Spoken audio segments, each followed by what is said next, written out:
Shalom Aleichem, Erev Tov, good evening. We are together in the Rambam, Laws of War, chapter 5 in the Mishneh Torah. So if you want to find this, it's in the Zoom invitation in the Google Classroom.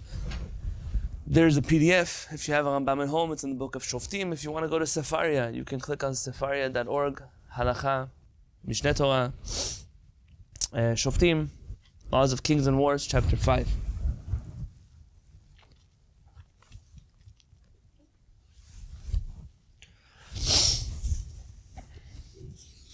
Rabbenu HaRambam tells us the following. Mitzvat aseh. It is a biblical obligation. Lehacharim shiva amamin. Lehacharim. What does it mean, lehacharim?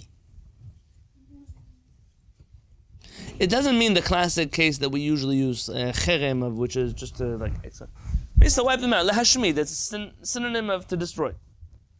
We have a mitzvah to destroy the 7 nations in Eretz Israel. Shene'emar, like it says in the Torah, Hacharem tacharimem. Devarim, chapter 20. V'chol shebal liyado echad mehen v'lo harago. And if there came a situation in which a person encountered a descendant of the 7 nations, and he didn't kill them, he violates a lo ta'aseh commandment of the Torah, shneimar, like it says there in Devarim, lo techayeh kol neshamad, you cannot allow anyone to live.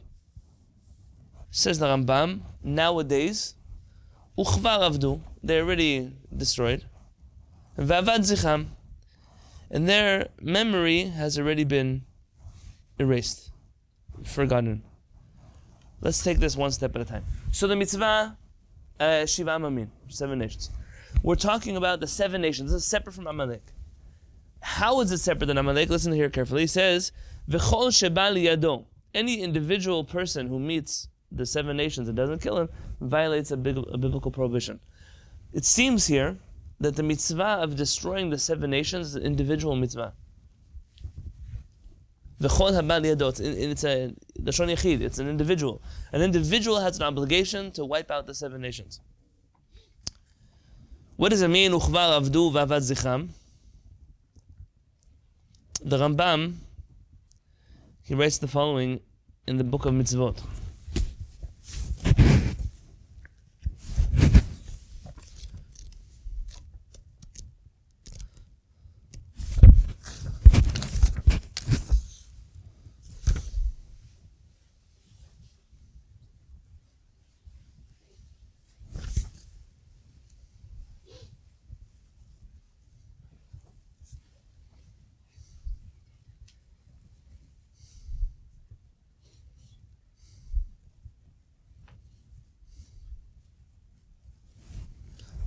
Rabbenu HaRambam says the following.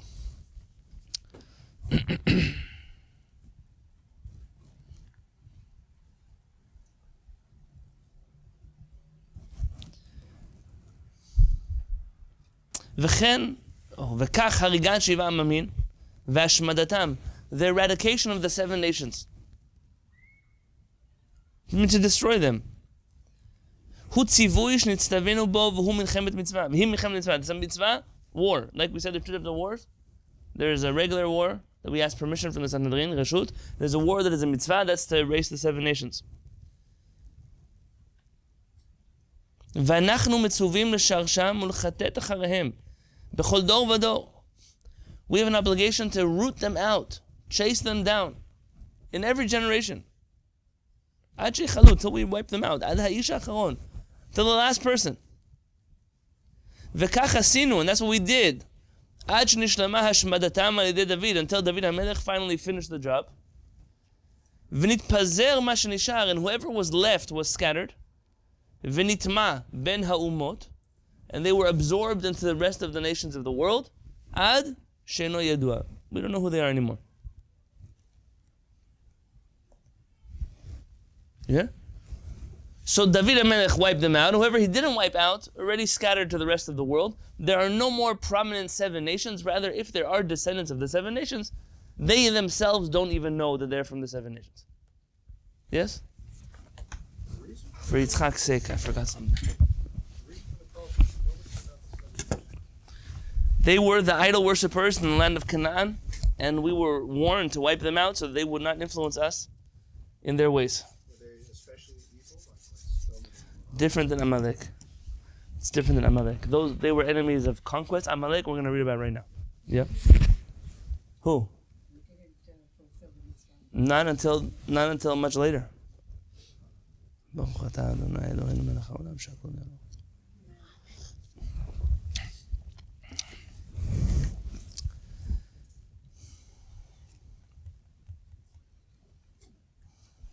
V'chen, and therefore it's also mitzvat aseh le'abed zera Amalek, to wipe out the seed of Amalek.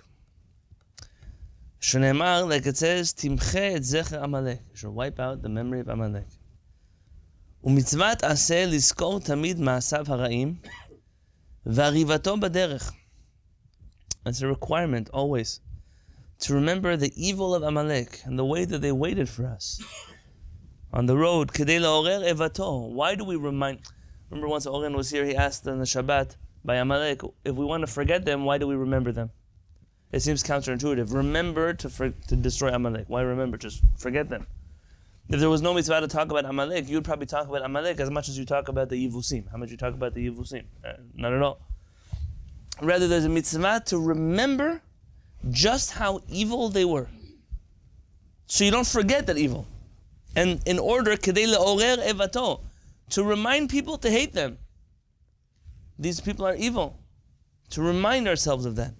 Shneimar, like it says, zachor et asher asa lecha Amalek. Remember what Amalek did to you. Mepi hashemua lamdu, we learned from our rabbinic teachings. Zachor bapeh, lo tishkach balev. When it says remember Amalek with your mouth, don't forget Amalek in your heart. She'asur lishkach evato v'sinato. It is forbidden to forget the evil, terror, the hatred of Amalek. Rambam says in the book of Mitzvot, meaning you should remind people with their mouth not to forget Amalek in their hearts. That's the way we fulfill the mitzvah, both with our mouth and with our hearts. The mitzvah of wiping out Amalek is not an individual mitzvah. If you bump into somebody from Amalek, even if you did, not like the 7 nations, you have no mitzvah to eradicate them on your own. The mitzvah of wiping out Amalek is a national mitzvah. It is something that is only done on a national level. So you don't have to go run around 23andMe DNA testing people and figuring out if they are from Amalek. It's not the point. This is a national mitzvah, and when it came to that mitzvah, we failed miserably. We failed. Shaul HaMelech, alav shalom, he had compassion on Amalek. He had compassion on Amalek. He left behind some Amalek. He didn't do what HaKadosh Baruch Hu asked him to do. When the prophet rebukes him for that, he had good answers, very religious answers, but not answers that are, I listened to HaKadosh Baruch Hu, and we suffer from Amalek later in history as well. I'm going to pause right there because yesterday Zev asked about Amalek. Who is Amalek? Is Amalek a concept? Is Amalek a people? Is Amalek an ethnicity? I think it's very important to discuss Amalek. And in order to discuss Amalek in a modern setting, I want to use the writings of Chacham Faur. So, if you have a copy of Horizontal Society at home, you want it. If not, those of you who are here, I printed some copies, not of the whole book, but of the relevant sections here. I have 3 of them, and they're the same, so it's 1 paper per person.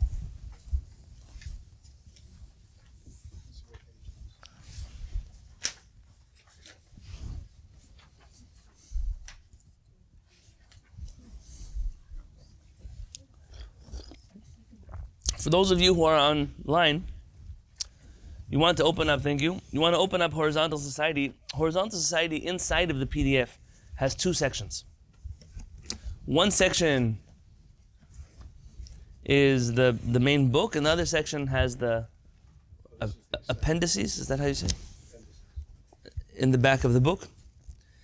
I'm in the back of the book.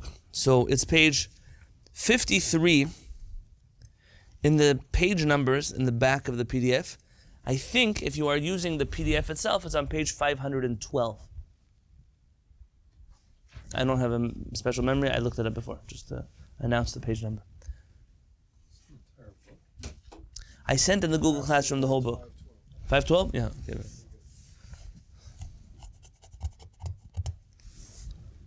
Chavra on Zoom, you see it?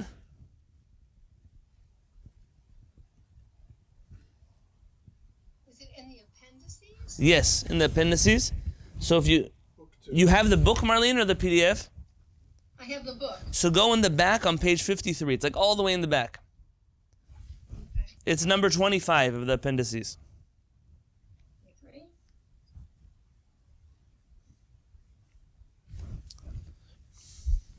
Yeah, I got it. Erasing the memory of Amalek. Very good. Thank you. Those were the PDF. Do you need help finding it? Okay, we'll do this together. Erasing the memory of Amalek. By the way, if you want a little bit on transliteration, there is no good way to transliterate Hebrew into English, because Hebrew has many characters that don't exist in English. For example, the ayin. Just start with ayin. Ayin is a guttural sound, unlike an aleph, which is just a regular sound. I'm sure there are scientific terms for what I'm trying to say. The aleph, usually in English you write it A, like Hanukkah, with an A, right? But how do you write Paron or Amalek? So the way Chacham Faur does it is he puts that little apostrophe right before the A. It tells you that the A should be pronounced A, with an ayin. And the kuf, which is supposed to be also a sound from your throat, and not a k from the top of your mouth. A kuf and a kaf are two different letters. Imagine in English there's a C and a K, but in English you say both of them the same way. It's why when Sephardim, like if you see Persian Jews, they transliterate the kuf, it's always GH. That's how they write it, G, like Sadigim, always GHIM. Why they? Because it's the closest to a K that they could write in English letters. Tries to do that also. It gets complicated because then you have different types of letters and all the yuchay that you mentioned. Do you write a H, a CH, a KH? What do you write over there? And so different people have different ways to do it. I can't tell you there's a perfect way to do it, but here, that's why he writes Amalek that way. Because the Q tells you it's a K as opposed to a K. A fundamental dimension of Israel is its national memory. So we are a nation of Israel. We have national books of Israel, national institutions of Israel, a government of Israel. We also have a memory of Israel, a collective national memory. It is on this basis that political judgments are achievable. When national memory is discarded or fails to elicit a response, Israel ceases to function as an autonomous political entity, and national disasters follow. Maybe before we go too far, perhaps it's very important. Perhaps I can actually drag you back earlier in the book, and forgive me because those of you who I handed a handout, I obviously didn't print out this part of the book. But if you want to talk about national memory, you want to look in the regular part of the book on page 215. 215. I'll read to you so you don't have to worry about jumping around. The word for national memory in Hebrew is morasha. You heard the word morasha? Morasha is the word that we use for our national memory. Actually,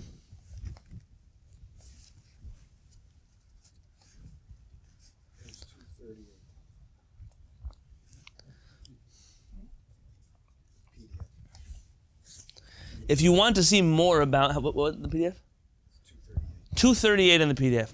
If you want to see more about the word morasha, you can see Appendix 12, in which Chacham Faur really takes apart the word morasha, how it's connected to Yerusha, but let's not be in today's conversation.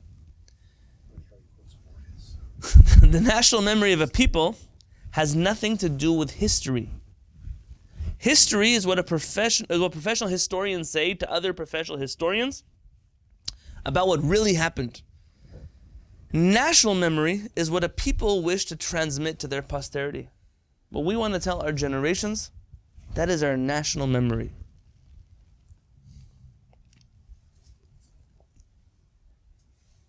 Together with Borges, did I say his name? Borges. This explains the simple fact that the historical truth is not what actually happened. It is what we judged it happened. One has to do with the past, the other with the future. Reportedly, John Steinbeck said, Texas has its own private history based on, but not limited by, facts. This is true not only of Texans, but of all people having something special to communicate to their children and children's children.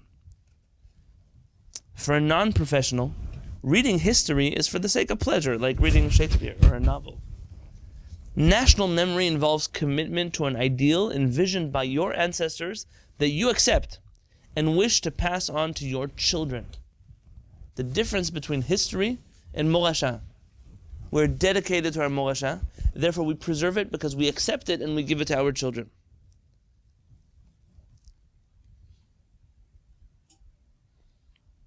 And therefore, for example, whenever you find the word zachor or zecher, it's not about going back. It's not about going back to history. Rather, when the liturgy proclaimed the Shabbat as a reminiscence, zecher, of the acts of creation, the Maaseh Bereshit, it is referring to a generative process, the outcome of such a belief, not the remembrance of things past. So it's not about some memory back in the day, some history. It's not history. Morasha is something that is now for the future. Yes, maybe based on something that is past. It's really outside of time as we want to see in the linear fashion. It's also outside of Western facts and figures that usually we try to judge history with. There's a lot to unpack in this concept, which is not the topic of today's shiur.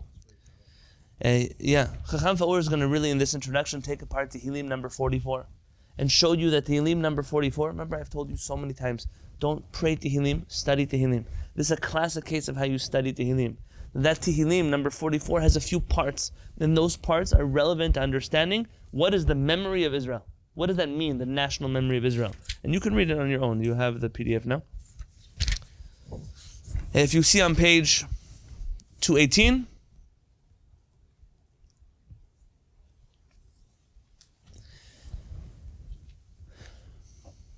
David Amalek says that our fathers have told us, by inference, rejection of national memory equals rejection of a family trust. The Western mind will have a very hard time with this concept. Why?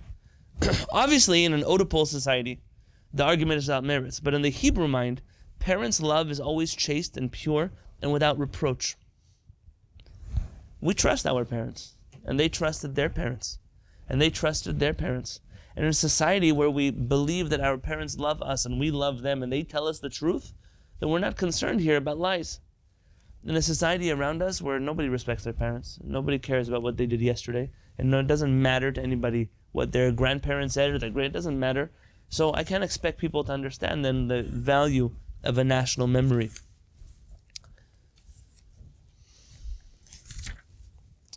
There is perhaps an important side point of our memory. If you look on page 223 in the PDF, national memory. In Judaism, memory and loyalty to tradition, very carefully listen, not race and territory. So memory and loyalty to tradition, it's not our race and it's not our territory, are the constitutive elements of nationalism and nationality. Shemaiah and Avtalion were the leaders of the Jewish people. They were both converts. They were not born Jewish. Shemaiah and Avtalion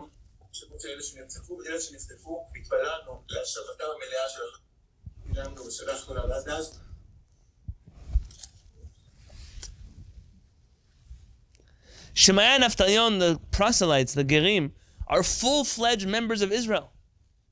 Whereas Esav and Ishmael, or Yishmael and Esav, the biological children of Abraham, are not.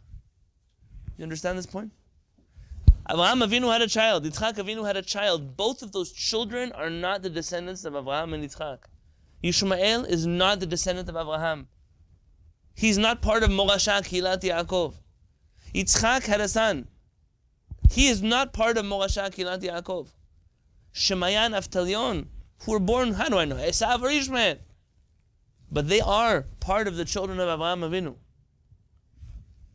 This understanding is that it's a loyalty to memory and tradition that makes one Jewish.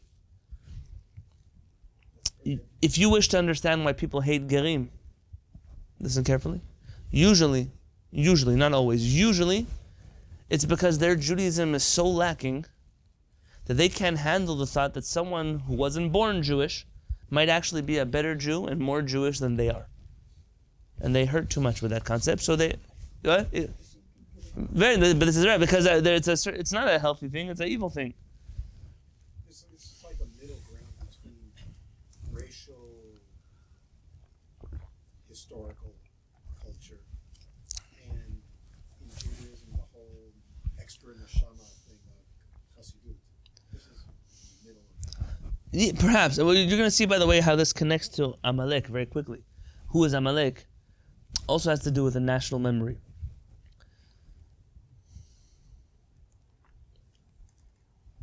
The Jew, he quotes here from Rabbi Avraham Cohen, a modern rabbi. How do you explain the endurance of the Jew? He said the Jew remembered. He remembered the advice of Moshe and his ancestors. That's what made the Jew Jewish. And Israel's enemies, they knew this too. To succeed, they would have to gain supremacy not only on the battleground, but also in the field of ideas, and this never happened. Although numerically overpowered in the battlefield, Israel remained invincible in the field of ideas. You could kill us, you could destroy us, you could torture us and murder us and genocide us and whatever you want to us. We are stubborn mules of a people who will never change our mind about what we think because you're killing us. Okay, so you're killing us. Big deal.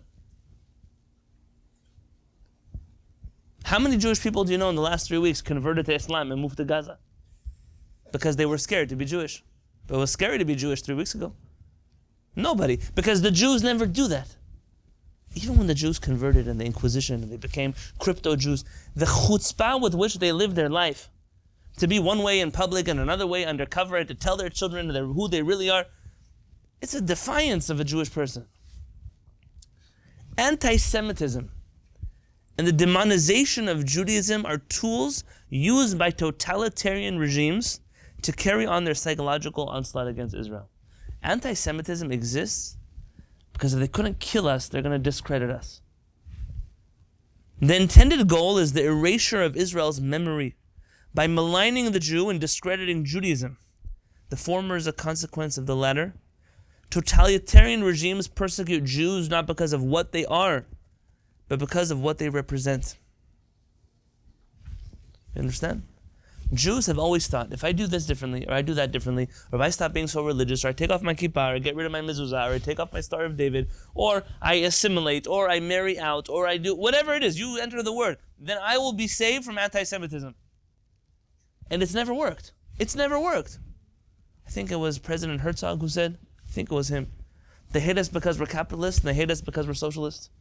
And they hate us because we're Western, they hate us because we're Eastern, and they hate us because we're... The bottom line is they hate us. And it doesn't matter what you do, you cannot get away from it because it's not about you. It's about what you represent in the world. It's about that you don't have the ability to submit to some regime of evil. And evil doesn't like when you don't listen to it. This can help us understand the role of anti-Semitism in the Hellenistic world. And the Hellenists had a big problem. When they translated the Torah into Greek, all of a sudden, what happened? Greeks started studying Torah and becoming Jewish. And that drove the Greeks crazy. Because all of a sudden there was a system of law, a system of religion, there was something that they were not in control of. And that, you could read a lot about this here, in this section. So suffice it to say, that the Jewish people have a memory.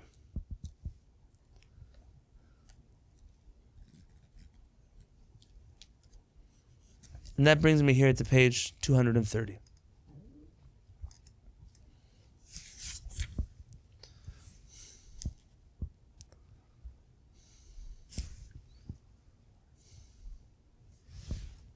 In Islam, this is very important, like you mentioned at the top of page 230. The basis of Islam is that the Jews have tampered with the text of the Torah. Meaning, the Torah's ideas are true, but we messed up the details on purpose. So for example, that we say that Avraham sacrificed Yitzchak, when everybody knows that Avraham sacrificed Ishmael, right? That's the story. We messed up with the story. That's their belief. Or for example, the original text of the Torah is saying that sacrifice had taken place in Mecca instead of Har Moriah. What? No, it doesn't. See, it doesn't matter. It doesn't matter. The facts never matter here. But our national memory, once you can undermine our memory, it's really just, you might as well erase the Jewish people. The enemies of Israel are not a specific nation or people. What was particularly obnoxious about Amalek, Israel's arch nemesis, was its memory, zecher. The notion of military nobility and martial supremacy underlying their political ideology. Jews are to remember, that is to archive in their national memory what Amalek did and never forget. Israel's objective? To extinguish the memory. Machot timche et zecher Amalek. Erase the memory of Amalek. The militaristic ideology which they have introduced. Listen very carefully. Not their biological descent. You don't have to accept anything Chacham Faur is going to say tonight. What you can say, though, is a perspective that perhaps no one has ever shared before.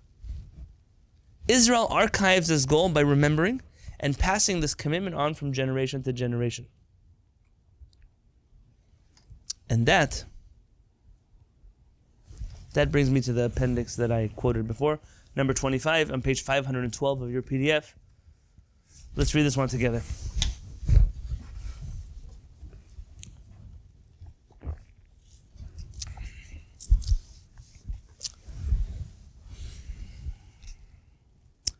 Three sentences in, or two sentences.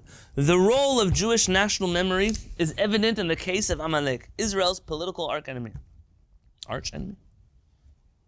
English, help me with that. Arch-enemy. They were the earliest terrorists on record.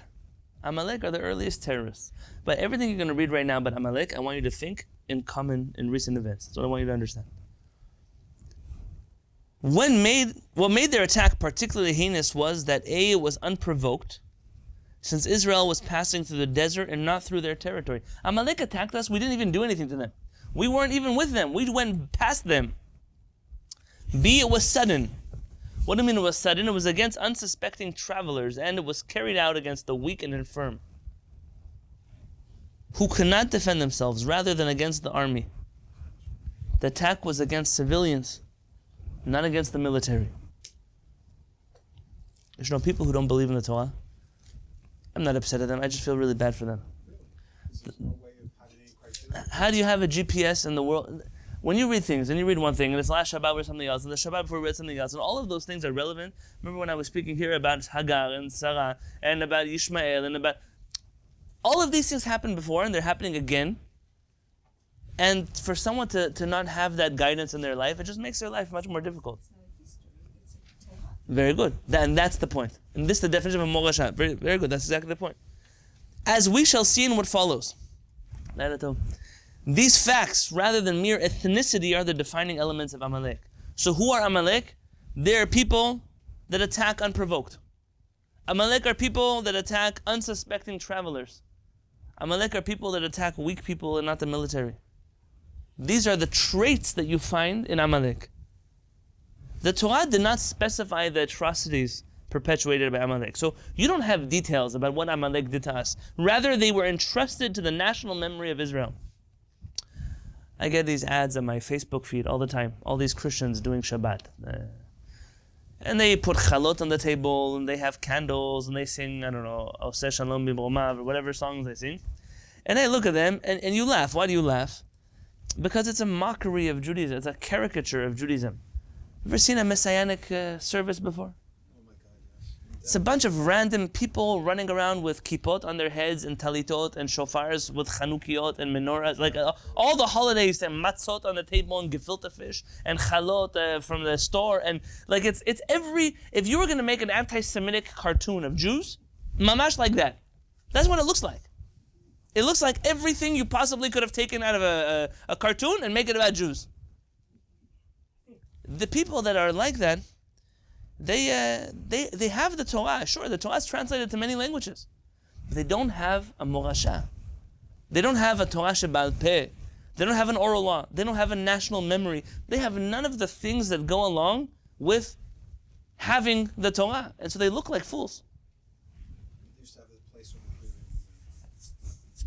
Claremont. Yeah, well, they moved because they got something bigger. You know, there, you Google them. Jews are required to remember what Amalek did and to erase the remembrance, zecher of Amalek. The conflict must be carried on from generation to generation. Usually this is understood in ethnical terms. This understanding, says Chacham Forward, is unacceptable. Clearly and ambiguously, the Torah mentions zecher Amalek, the remembrance of Amalek. According to the rabbis, after King Sancherib invaded the Near East, the original natives of the region were deported and replaced with others. So Sancherib came and he mixed all it all up. He moved one nation here. He displaced everybody from where they originally were. Therefore, the present inhabitants of these areas could no longer be identified with national entities mentioned in Scripture. I mean, the Egyptians of today are not the Egyptians of then, and all the nations were switched around. Therefore, it is impossible to identify the ethnicity of any of the ancient inhabitants of the region. Rambam applied this principle to all peoples of the region. Thus, on technical grounds alone, it would be impossible to identify any one person or people with the original inhabitants of the region. Because we were not like this, very simple. When Elchanan gets Aliyah to the Torah, and he says, I'm Elchanan, ben Yonatan, ben Shalom, ben Chaim, ben Yichai, he goes, you know, the average non-Jew can't tell you that. He can't tell you where his family comes from. They came from somewhere. Where did they come from? Oh, I think we have some Irish in us. Okay, where? Where in Ireland? Do you know where? No clue. Something about Am Yisrael that we've preserved who we are as a nation. The 10 tribes are lost to us. You're saying, what if they come back? Okay, so, and therefore? I mean, that's part of a bilbul of the world. If you so you're saying if you really want it, you can find an Amaleki? No. I mean, Amalek, where can you find? Who can tell me now I'm from Amalek? What are you going to do? What kind of DNA test? What are you going to do to find out?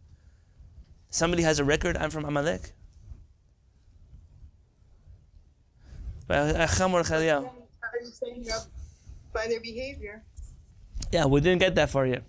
The character is different. So most of the Jews that didn't convert, their DNA would be 100% Jews. That's a great question. I get scared of this question because people use this in the wrong way. Min hastam, we are people that come from the same people, so we would be sharing those biological qualities. How do you explain then that you have Jewish people that are, because we, Baruch Hashem, have always accepted people in Am-Yisrael, and we're therefore not only a biological nation. And that's also why Chachamim tells, Simanim yesh b'Yisrael, there are signs, because it's not just about being born somewhere, as much as it is that you are, this is the part of, when someone tells me, my great-great-grandmother was Jewish, and I found that out, and I have papers to prove it, and that person still has to go through a giyur. Because it doesn't help me that you can prove to me that your great-great-great-grandmother was Jewish. It doesn't help because you were not part of the Jewish people. And to join the Jewish nation, you have to come back into the Jewish nation. I know that would ruin a lot of people's lives, but right now, that's the halakha. You can ask the question around. We asked what a Jew. A Jew is Rachmanim, Bnei Rachmanim, or the... Okay, well that would mean that the Jews that are jerks, we have to erase them from Am Yisrael. I would pass that motion. I'm just saying that that's a double-edged sword. I was telling you about Chamor Chaliyahu. Chamor Chaliyahu, this is the story from him the other night. Chamor Chaliyahu was a Sephardic chief rabbi of Israel. He's a very special person. And in 1967, when we got back the Ma'arat HaMachpelah, the tomb of the patriarchs in Hebron, he came there to go meet with the soldiers and strengthen them and give them chizuk. And the man, I don't remember his name, the sheikh was in charge of Ma'arat HaMachpelah. Because Moshe Dayan, because Moshe Dayan. I don't have to... He started cursing at the soldiers. What are you doing here? You don't belong here. Look at you. Everyone was quiet. Mordechai started screaming back at him. He speaks Arabic. And the guy said, no, relax, Rabbi, you're the chief rabbi. We don't want to start a commotion, a confrontation. No. You have to speak to these people the way they speak to you also. You have to know how to speak like them. And he tells him, you speak, you think you're a sheikh, you speak like you're the son of the maidservant of Avraham Avinu. You sound like you're the son of Hagar. You sound like a slave. That's what you're talking like. Your mouth is disgusting like that. And the guy got so mad, he ran away to his office, and after an hour, he sent out, who was that guy who screamed at me? He said, he's the chief Sephardic rabbi of Israel. Said, well, tell him I want to see him in my office. And so the security with Mordechai said, no, don't go to the office. He wants to kill you. He's not going to kill me. So how do you know he's not going to kill you? He's not going to kill me. He's not stupid enough to kill me. And so he went to the office went to the office, and the man said, Shalom Aleichem, Rabbi, how are you? You know, it doesn't fit. We're cousins. We come from the same family. We shouldn't talk that way to each other, not in front of the people. Mordechai said, now you're talking like Ishmael, not like the son of Hagar. Now, I see your voice is a good voice. That Kadosh Baruch Hu hears a voice like that. And then the man says, you know, in my family, we have a yichus. We have a tradition that we come directly from Ishmael. He said, some people have a yichus. Some people have a yichus back to Avraham Avinu. Some people, their yichus is all the way back to Ishmael. Yeah, but sometimes you have to know how to speak to a person. You have to know where you are. You have to know who you are. So, his yichus was Ishmael. If so, how could Jews be expected to keep on fighting the Amalekite enemy from generation to generation? This question is particularly poignant in light of the fact that after having lost contact with Amalek for over 500 years, we didn't know who Amalek was. Jews in Persia were able to identify the proverbial Jew hater, Haman, with Amalek. We say that he was from Amalek. Haman Ha'agagi. What was the basis for this identification? What DNA test they run on Haman to know that he was actually from Amalek? 500 years, the Jews don't talk about Amalek. Nothing doing with Amalek. How do they know now? The correct meaning of this remembrance was given by Rabbi Yitzchak Abulafia, one of Chachmei Sfarad, in his book Pnei Yitzchak. Listen to this because it's important. He called it, they always quote something similar in the name of Rabbi Soloveitchik. I respect Rabbi Soloveitchik, but it's not nice to invent things that other people, it's like when the Americans, when they discovered America. People already discovered this continent long before you discovered it. Because you discover an idea in the year 1960, 70, 80, but someone else already wrote it in the 1800s, so you didn't discover the idea. Yes? He called attention to the fact that the scripture charged Israel to erase the remembrance. I'm on the other side. Zecher. Never the seed, Zera Amalek. Machot imchet zecher Amalek, not machot imchet zera Amalek.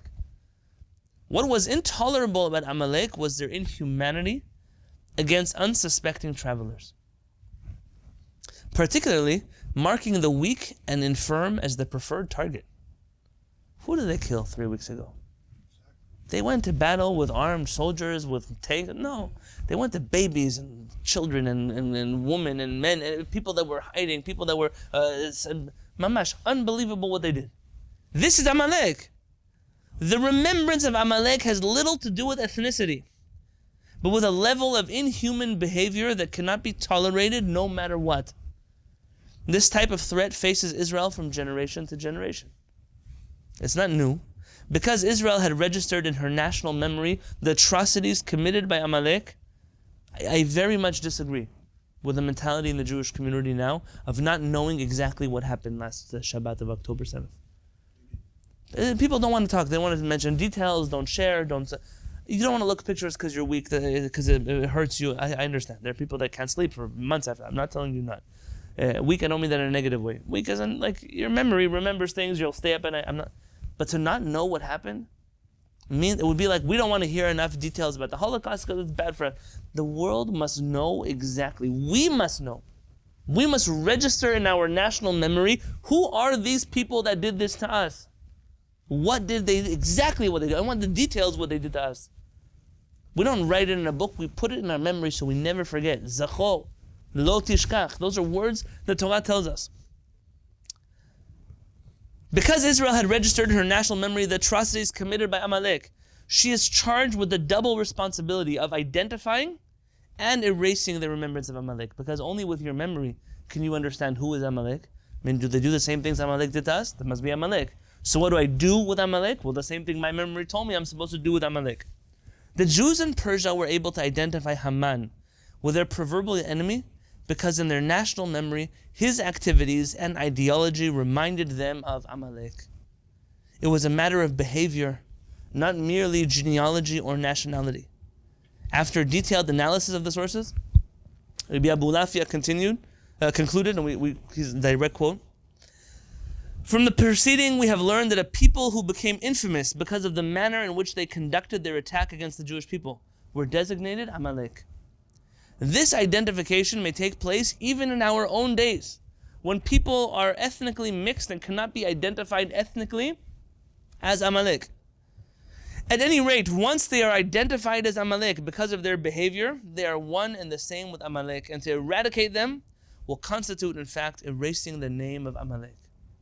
When people say that Adolf Hitler was Amalek, nobody had to do a DNA test on him or ask him what his yichus was or how they should call him to the Torah. They figured out this was a man who killed millions and millions and millions of people. Children, babies, that was his plan. That's what he wanted. Amalek.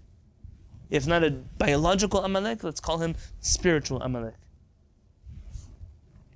This point is implicit in the rabbinic tradition, declaring that the descendants of Haman taught Torah to the Jewish people. Ibnei banav shel Haman limdu Torah b'Bnei Brak. That's what it says. If Amalek is a matter of genealogy, the rabbi should have put them to death, rather than give them teaching positions. Meaning, instead of saying, "Oh, you're Amalek," but can an Amaleki convert to Judaism? Of course. Well, why don't we kill him?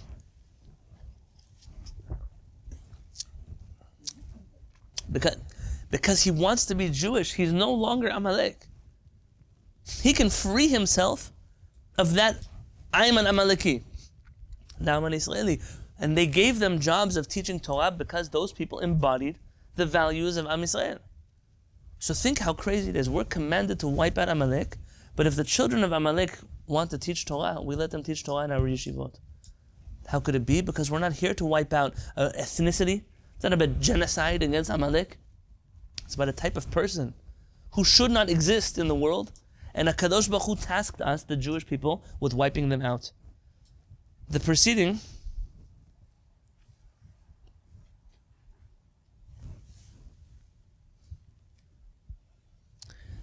can help us revolve a halachic puzzle. This halachic puzzle is really beautiful, and if I had another half an hour to spend with you, I would. I just don't want to waste time on it now. A final note. There may be several valid interpretations on how to identify and proceed to erase the memory of Amalek. Ethnic cleansing, however, is not one of them. We don't ethnically cleanse Amalek, but we do rid the world of evil that is Amalek. How? We identify the points, the key points. Amalek attacks us for no reason, unprovoked. We didn't wage war on them, they chose us. Who do they attack? The weak, the sick, the elderly. And then when did they do it? Unsuspecting, when we had it wasn't even a thought that it was going to happen. That type of weak people that they attack shows us just how evil they are. And that kind of evil, machotim chedzech Amalek, mitachat HaShamayim lo tishkach. That being said, there's one halachic tangent I didn't take. I want to open up the Rambam again, but I want to ask if anybody has any questions on anything I just said, because I know what I said may be a very big topic.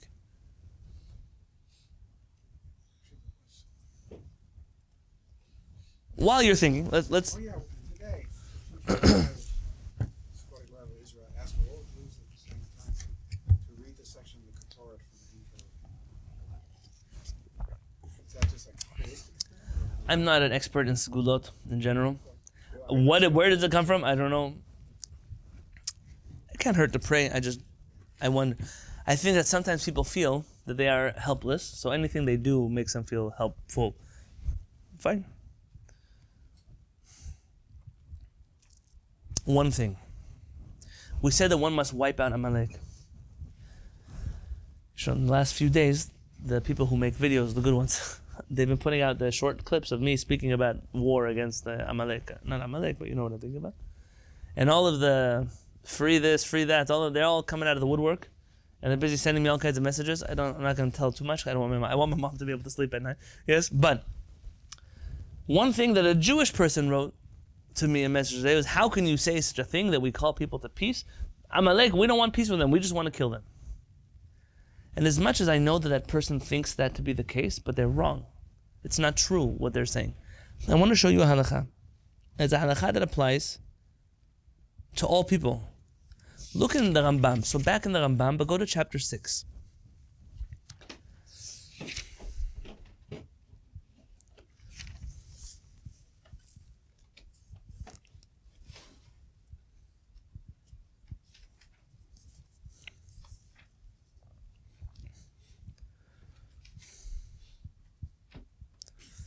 The Rambam tells us the following. En osin milchama im adam ba'olam. We don't make war with any human being on earth. Ad shekorino l'shalom. Until we first call out for peace.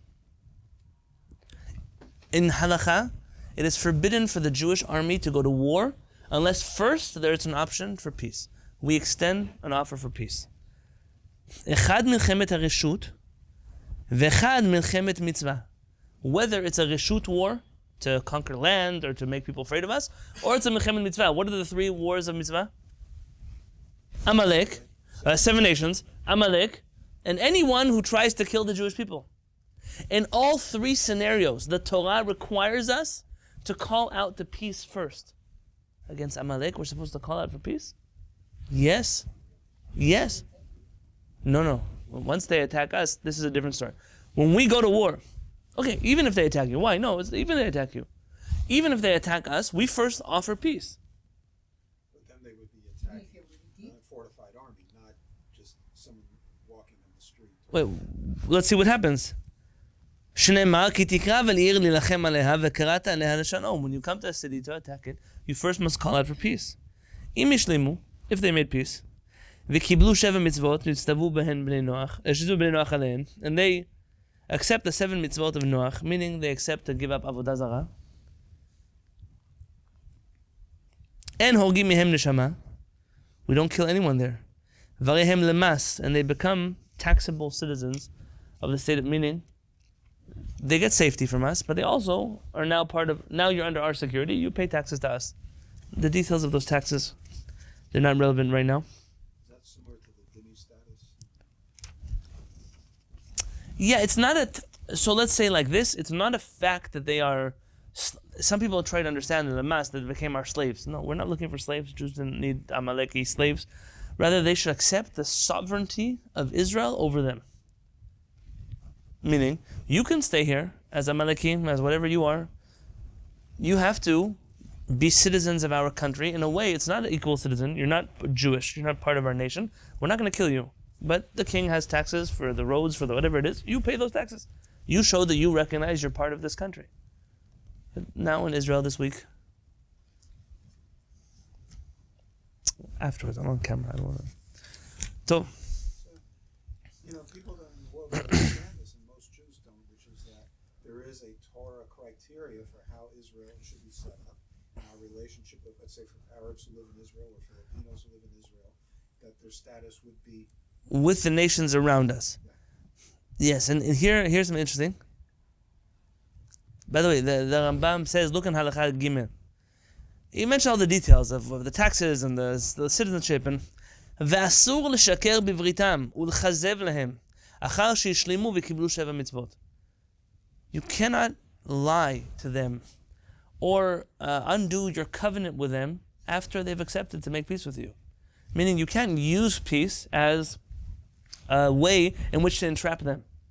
If you agreed to peace and they agreed to peace, and these are the conditions everyone agreed on, you can't then go massacre them now their defenses are down. It's not a valid way. We promise. Who did we do that with? The Givonim. Now we paid a price for that. The Rambam is going to talk about it later.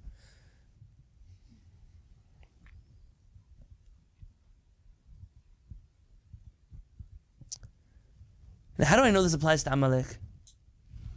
Or the 7 nations? Aside from that, he told us Milchemet Mitzvah in the beginning. The Rambam, he tells us, V'im lo hishlimu, look at Halakha Daled, if they did not make peace with us, or they made peace with us, but they didn't accept the 7 mitzvot. We wage war against them. and we kill all of their elder males, meaning all who are eligible to go to war. We don't kill women or children. What does that apply to? In a war of expansion, in a war of Shaar with other nations of Ashiva, Mamin, Amalek. But the 7 nations in Amalek, Shelo Hishlimu, that didn't make peace with us, we'd wipe out everyone. Meaning that if Amalek didn't make peace with us, would we wipe them out? No. This is very clear in the Rambam. This is not something I invented in the reading of the Rambam. In fact, if you look in Halakha Vav, the Rambam says, Amon u'Moav, en sholchim lehem l'shalom. They're the exception. We don't send peace to them first. Why? Because the Torah says, Lo tidrosh shlomam v'tovatam. Don't ask for peace from them. So then, do we wage war against people without peace? Look at the last halakha in the Rambam. V'af al pi she'en shoalim b'shlomam. And even if though we don't offer them peace, im hishlimu ma'atzmam techila. If they offer peace first, mekablim otam. We make peace with them. Meaning we don't have to be proactive with a particular nation of Ammon and Moab in looking for peace. But if they ask for peace, we don't dare wipe them out. We are at peace with them. Which means Amalek, the 7 nations, Ammon and Moab, but for sure Amalek, we first offer peace. That's a precondition to waging war. If they don't accept our peace, they really show they're still Amalekim. They attack us unprovoked. They attack our children. They attack our sick people. They do it in a time we were unsuspecting. Then we wage war. But understand that even in the war against Amalek, even in the identification of who is Amalek, it is not about an ethnicity.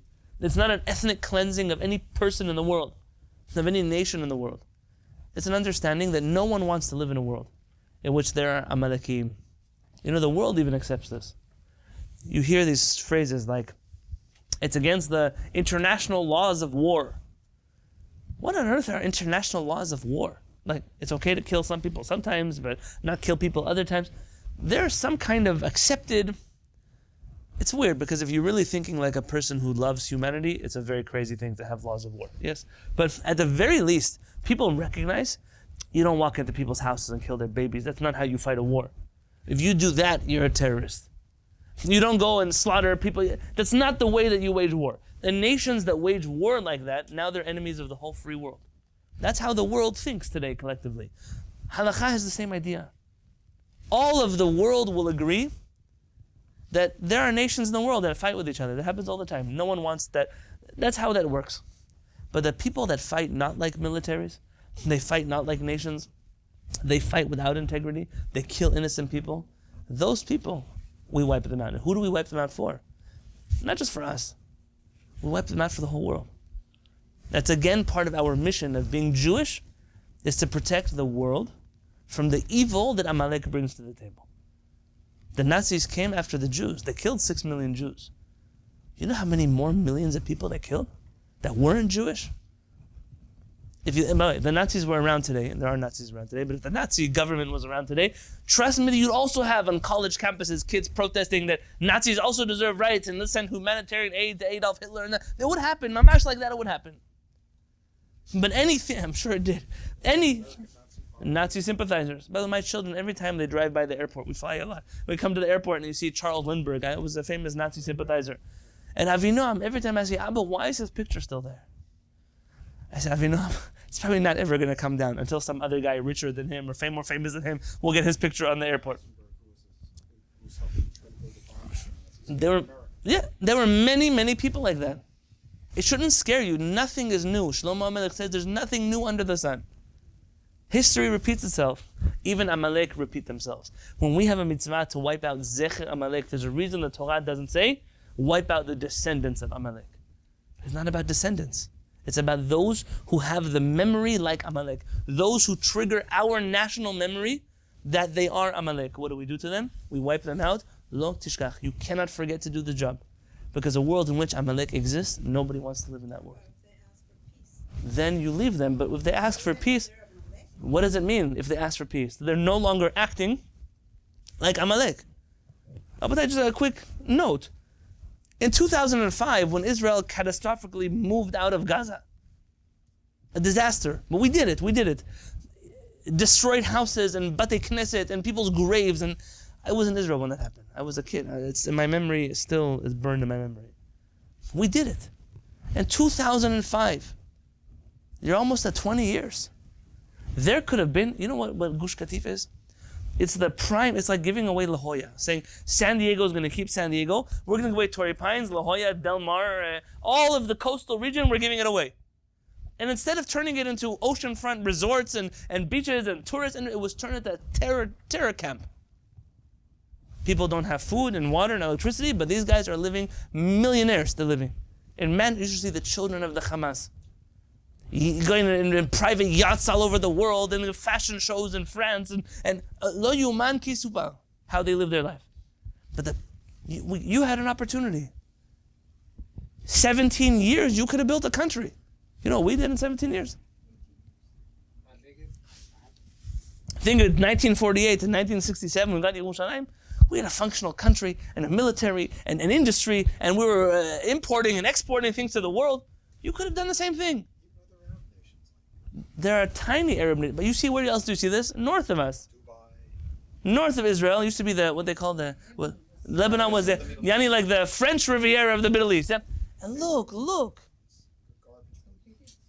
But it's not my fault that you took 20 years of your own history and destroyed yourself. Israel already accepted that there was going to be a state in their midst that was going to be a non-Jewish state, an Arab country. Why they did it already, it's a different conversation. But it did. The trial ended. All that came from there, rockets and terrorists and attacks, and October 7th. That was the cherry on top. And after that, Am Yisrael has to identify. So what does it mean to be Amalek? Now notice, Amalek doesn't mean all people in the whole world of the same ethnicity, of the same religion. Nobody's speaking like that. There's one place, and this particular place has a record, and that record has now been, unfortunately, that this is the way they wish to wage war. And Am Yisrael has no choice. Karanu l'shalom. We already called for peace. 75 years trying to call for peace. And the narrative today has to be understood. I can't change the world thinks about Israel. It doesn't matter. And we are a nation that is destined to be alone and not to take into consideration what the world thinks about us. It's a good thing, not a bad thing. But at the end of the day, inside of Am Yisrael, to recognize we have not just exhausted, we've done more than any other crazy people in the world would have ever done. And to say we've identified, this is no longer a war. War is armies against armies. War is tanks against tanks. This is not a war. And at that point in time, I'm leaving these halachot in the realm of the theoretical. Because like I told you at the beginning, wiping out Amalek is a national move. It's not on the individual to do. Individuals don't walk around killing people. Individuals who kill people are murderers.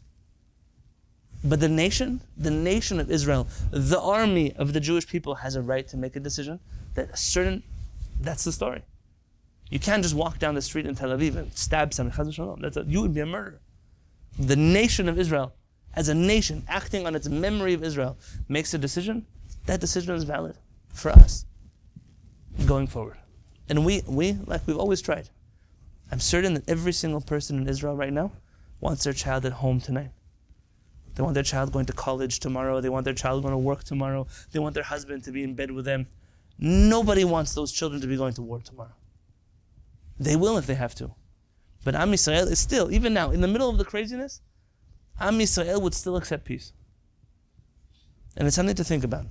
Instead of depicting ourselves as the most evil people on earth, to recognize that we're the only nation, the most ancient nation in the world, that has the highest moral integrity in the world when we go to war. We do things that no one else does, and it's not because we're losers. It's because we believe, even subconsciously, that we are the ambassadors of godliness in this world. And even when we go to war like ambassadors of HaKadosh Baruch Hu in this world. B'ezrat Hashem, na'aseh v'natzliach.